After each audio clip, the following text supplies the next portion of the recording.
Hello friends, this is Sangam Puri. Welcome back to my channel Pharmacy Tree. Friends, in this video I am going to talk about Sarta 100 mg tablet. A tablet Sarta 100 mg. So friends, without wasting any more time, we should start the video.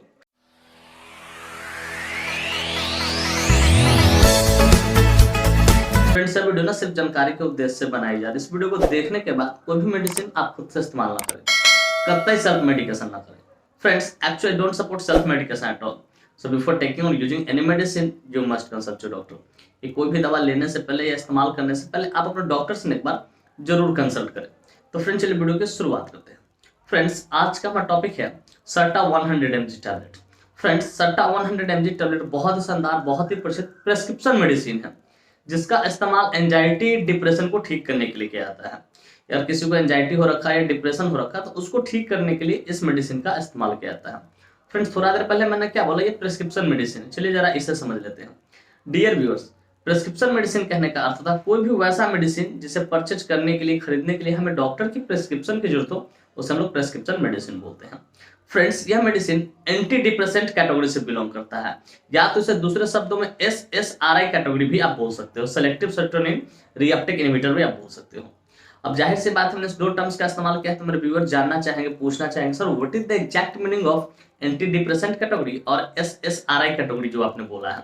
तो dear viewers, मैं कोशिश करूंगा कि सरल से सरल, simple से simple शब्दों में आपको समझाऊं, ताकि आप अच्छी नॉलेज यहां से गेन कर सको और उसका यूटिलाइज कर सको। तो dear viewers, anti depressant category पहले समझते हैं। Dear viewers, anti depressant category कहने का अर्थ कोई भी वैसा मेडिसिन, चाहे वो टैबलेट फॉर्म हो चाहे कैप्सूल फॉर्म में है, कोई भी वैसा मेडिसिन जो डिप्रेशन के खिलाफ जाके काम करे, डिप्रेशन को सही करने का काम करे, वैसे सारे मेडिसिन को हम लोग क्या बोलते हैं, एंटी डिप्रेसेंट कैटेगरी का मेडिसिन बोलते हैं।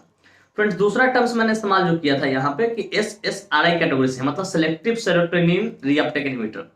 तो चलिए थोड़ा इस पे प्रकाश डालते हैं। डियर व्यूअर्स, SSRI का पूरा नाम सेलेक्टिव सेरोटोनिन रीअपटेक इनहिबिटर होता है, और इसके ये जो सेरोटोनिन होता है एक तरह का हार्मोन होता है। क्या होता है? हार्मोन होता है, वो ब्रेन से स्रावित होता है, और इसका काम क्या होता है, आपके लर्निंग को इन्फ्लुएंस करना, याद रखने की क्षमता को बढ़ाना, मतलब अल्टीमेटली आपके मूड को सही करने का काम करता है, खुशी का एहसास दिलाने का काम करता है, जिस तरह से डोपामिन करता है। ठीक है, ठीक। तो इसलिए इसको SSRI कैटेगरी के अंतर्गत रखा गया है कि सेलेक्टिव सेरोटोनिन रीअपटेक इनहिबिटर की। अगर सेरोटोनिन का लेवल कम होगा तो आपको एंजाइटी होगा, डिप्रेशन होगा, समझ में आया, और लो मूड रहेगा, तो उसको सही करने के लिए इसको क्या रखा गया है, इसको SSRI के कैटेगरी के अंतर्गत रखा गया।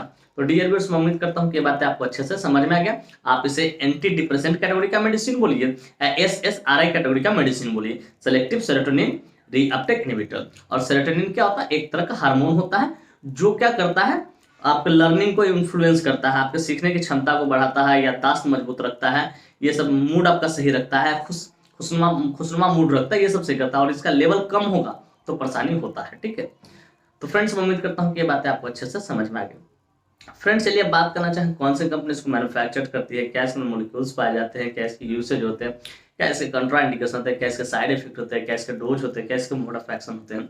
इन सारी बातों को हम लोग समझेंगे इस वीडियो में बहुत डिटेल से।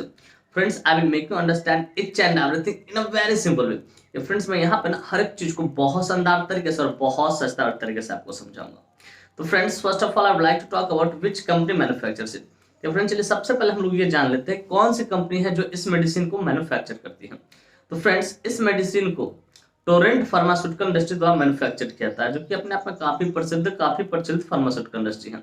Friends, this medicine is basically manufactured by Torrent pharmaceutical industry. Friends, एक स्ट्रिप में 5 नहीं, 10 नहीं, पूरे 15 टैबलेट्स पाए जाते हैं, जिसकी कीमत मार्केट में लगभग 320 रुपए से लेकर 330 रुपए के आसपास होती है, और उतने में अवेलेबल हो जाती है। फ्रेंड्स, मैं यहाँ पे एस्टिमेटेड प्राइस बता रहा हूँ, एग्जैक्ट नहीं बता रहा हूँ, वो अपना खुद देख लेना। तो प्राइस हमेशा क्या होता है, टाइम टू टाइम वेरी होते रहता है, बदलते रहता है। तो डियर व्यूअर्स, मैं उम्मीद करता हूँ कि ये बातें भी आपको बढ़िया से समझ में आ गया कि कौन सी कंपनी इसको मैन्युफैक्चर करती है, और इसके एक स्ट्रिप में कितने टैबलेट्स होते हैं, क्या उसका एस्टिमेटेड प्राइस होता है। फ्रेंड्स, नेक्स्ट हम बात करना चाहेंगे इसके मॉलिक्यूल्स के बारे में कि which molecule is basically found in this medicine. कि बेसिकली जो मेडिसिन आप देखते हैं सर्टा, उसके अंदर कौन सा मॉलिक्यूल्स पाता है।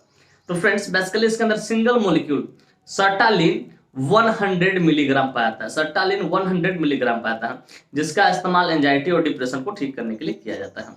फ्रेंड्स, मैं उम्मीद करता हूँ ये बातें भी आपको अच्छे से समझ में आ गई। फ्रेंड्स, चलिए अब बात करना चाहेंगे इस यूसेज पर कि कहाँ कहाँ इसका इस्तेमाल करते हैं, डॉक्टर कब इसको प्रिस्क्राइब करते हैं, किन किन डिजीज में सपोर्टिव ट्रीटमेंट पर इसका इस्तेमाल लिया जा सकता है। Friends let us talk about the usage of this medicine. इस मेडिसिन के यूसेज को समझते हैं। तो friends number 1 is treatment of anxiety, कि अगर किसी को एंजाइटी है, ठीक है, तो उसको ठीक करने के लिए इसका इस्तेमाल करते हैं। एंजाइटी कहने का अर्थ होता है कि नियरेस्ट जो पॉसिबिलिटी होती है या फ्यूचरिस्टिक पॉसिबिलिटी होती है, मतलब फ्यूचर के बारे में लेके चिंतित होना, वो एक तरह का एंजाइटी होता है। जैसे आपने एग्जाम दिया हो तो आप एग्जाम को रिजल्ट के लेके चिंतित हो कि क्या होगा क्या नहीं होगा, अच्छे मार्क्स आएंगे कि नहीं आएंगे, मैं पास कर पाऊंगा, दैट इज कॉल्ड एंजाइटी। दूसरा ट्रीटमेंट ऑफ डिप्रेशन, डिप्रेशन को भी ठीक करने के लिए इसका इस्तेमाल करते हैं। डिप्रेशन कहने का अर्थ होता है कि आपके लाइफ में पास्ट में कुछ ऐसा हुआ जिसको सोच कर बहुत ज्यादा चिंतित हो, दुखी हो, आपका मूड बहुत ज्यादा लो हो गया, तो उसको भी ठीक करने डॉक्टर इसका इस्तेमाल करते हैं। ट्रीटमेंट ऑफ ओसीडी, ओसीडी एक तरह का डिजीज होता है जिसको हम पूरा बोलते हैं obsessive compulsive disorder. Obsessive compulsive disorder एक तरह का डिजीज होता है जिसमें होता क्या कि जनरली हम लोग जो अपना डेली रूटीन होता है वो भूलने लगते हैं, तो उसको भी ठीक करने के लिए इसका इस्तेमाल कैसे करते हैं। जैसे डेली रूटीन का मतलब क्या होता है, जैसे आपने डोर लॉक किया और फिर आपको कहीं ना कहीं दिमाग में ये बातें आ रही कि मैंने लॉक किया कि नहीं किया, फिर जाकर उसे चेक करोगे। खाना खा लिया, फिर आपको याद ही नहीं कि खाना खाया कि नहीं खाया। तो कुछ ऐसे काम जो आप डेली रूटीन में करते हो और उसको बार बार भूल जाते हो, बार बार उसको रिपीट करने की जरूरत पड़ती है, तो उसको बोलते हैं ओसीडी, बोलते हैं ऑब्सेसिव कंपल्सिव डिसऑर्डर। तो उसको भी सही करने डॉक्टर इसका इस्तेमाल करते हैं। पर treatment of panic disorder, panic disorder थोड़ा खतरनाक होता है, ठीक है।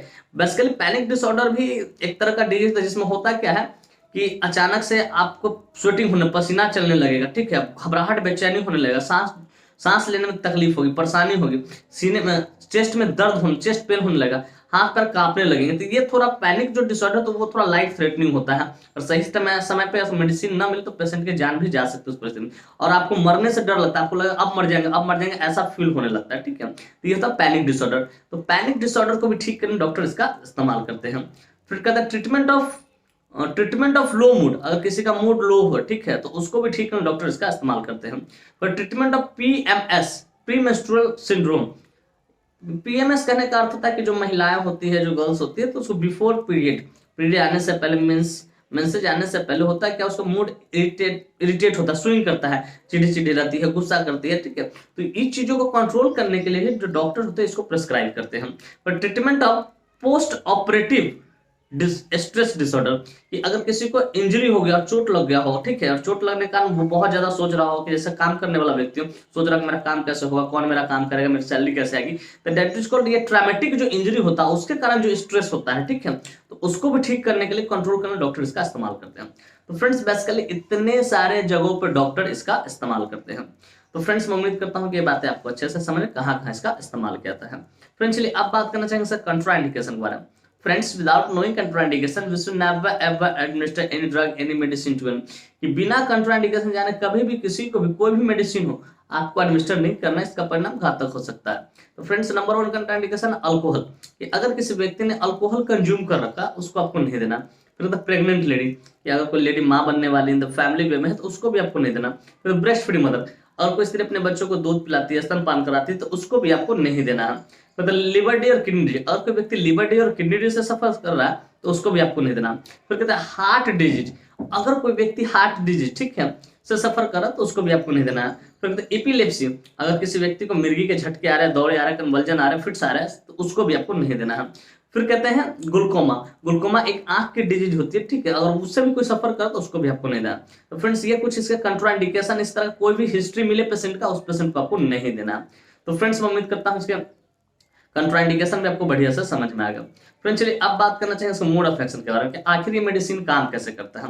तो डियर व्यूअर्स मैं कोशिश करूंगा कि सिंपल शब्दों में आपको समझा दूं कि इसका मोड ऑफ एक्शन क्या होता है, ताकि आप अच्छे से समझ जाओ। फ्रेंड्स जैसे इस मेडिसिन को लेते हैं, this medicine increases the serotonin level in the brain which improves your mood swings. ये क्या करता है, जैसे ही इस मेडिसिन को लेते हैं तो एक सेरोटोनिन जो हार्मोन होता है, ठीक है, उसको क्या करता है, इंक्रीज करता है, और वो क्या करता है, हमारा जो मूड है उसको इंप्रूव करने का काम करता है। लो मूड है तो हैप्पी मूड में चेंज करेगा, ब्रेन में जो भी और सब फंक्शन है, ठीक है, उसको ठीक करने का काम करेगा। सेरोटोनिन का लेवल जैसे ही बढ़ेगा ना, आप इन्फ्लुएंस होगा लर्निंग, सीखने में, आपको सीखने में मदद मिलेगी, कोई भी काम याद रहेगा, कोई भी चीज, ठीक है, खुशनुमा मिजाज रहेगा आपका, सेरोटोनिन लेवल जैसे ही बढ़ेगा। तो फ्रेंड्स मैं उम्मीद करता हूँ कि ये बातें आपको अच्छे से समझ में आ गई, इसका मोड ऑफ एक्शन क्या होता है। फ्रेंड्स चलिए अब बात करना चाहेंगे साइड इफेक्ट्स के बारे में। फ्रेंड जितने भी एलोपैथिक मेडिसिन होते हैं कुछ ना कुछ होता है, साइड इफेक्ट होता है, ठीक उसी प्रकार इसका भी कुछ साइड इफेक्ट है जो कि इस प्रकार है। नंबर 1 नोजिया, आपका जी मिचलाएगा। फिर कहते वॉमिटिंग, हो सके उल्टी हो जाएगा। फिर कहते डायरिया, आपका जो स्टूल है वो पानी की तरह पतला हो सकता है। फिर कहते लॉस ऑफ एपेटाइट, आपको भूख नहीं लगेगी, भूख नहीं लगेगी। फिर कहते हैं इनडाइजेशन, आप जो खाना खाओ सही तरीके से पचेगा नहीं, ब्लोटिंग वगैरह होने लगेगा। फिर इंसोमेनिया, आपको नींद नहीं आएगी रात में, ठीक है। फिर लो सेक्सुअल डिजायर, आपको जो सेक्सुअल डिजायर होता है वो थोड़ा सा लो हो जाता है, मूड लो हो जाता है। तो फ्रेंड्स ये कुछ इसके साइड इफेक्ट। इस तरह कोई भी साइड इफेक्ट देखे आप तुरंत अपने डॉक्टर कंसल्ट करें, उन्हें इन्फॉर्म करें, सर मुझे इस तरह की परेशानी हो रही, तो हो सके इसका डॉक्टर, इसके जगह पर डॉक्टर दूसरे मेडिसिन को प्रिस्क्राइब करेंगे। फ्रेंड्स मैं उम्मीद करता हूँ कि इसके साइड इफेक्ट्स भी आपको बढ़िया से समझ में आएगा। फ्रेंड्स चलिए अब बात करना चाहेंगे इसका ड्रग इंटरएक्शन के बारे में। फ्रेंड्स ड्रग इंटरैक्शन कहने का अर्थ होता है कि कोई भी मेडिसिन जो चल रहा है उसके साथ कौन सा मेडिसिन नहीं देना है, वरना जान जा सकती है पेशेंट की।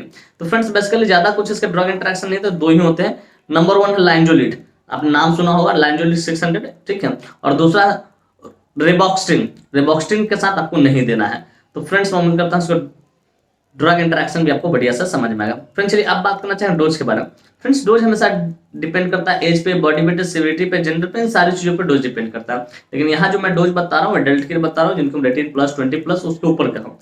1 × OD, ठीक है, पोस्ट HS रात में 1 गोली लेना है, खाना खाने के बाद, रात में सोने से पहले लेना होता है इसको। तो फ्रेंड्स मैं उम्मीद करता हूँ इसका डोज भी आपको बढ़िया से समझ में आएगा। फ्रेंड्स मैं उम्मीद करता हूँ कि बात आपको स्पष्ट तरीके से समझ में आ गया कि सट्टा 100 mg टैबलेट क्या होता है, कौन सी कंपनी इसको मैन्युफैक्चर करती है, क्या इसके अंदर मॉलिक्यूल्स पाए जाते हैं, क्या इसकी यूसेज होते हैं, क्या इसके कंट्राइंडिकेशन है, क्या इसके साइड इफेक्ट होता है, क्या इसके मोड ऑफ एक्शन होता है, क्या इसके डोज होता है, क्या इसके ड्रग इंटरैक्शन होते हैं।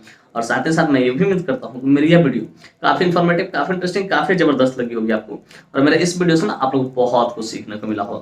फ्रेंड्स बाकी में मेरी वीडियो इन्फॉर्मेटिव और इंटरेस्टिंग लगी हो, friends if you find this video informative interesting, hit the like button, subscribe my channel, and don't forget to share it with your medical friends and common friends.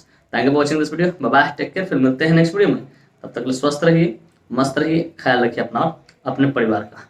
Thank you, धन्यवाद।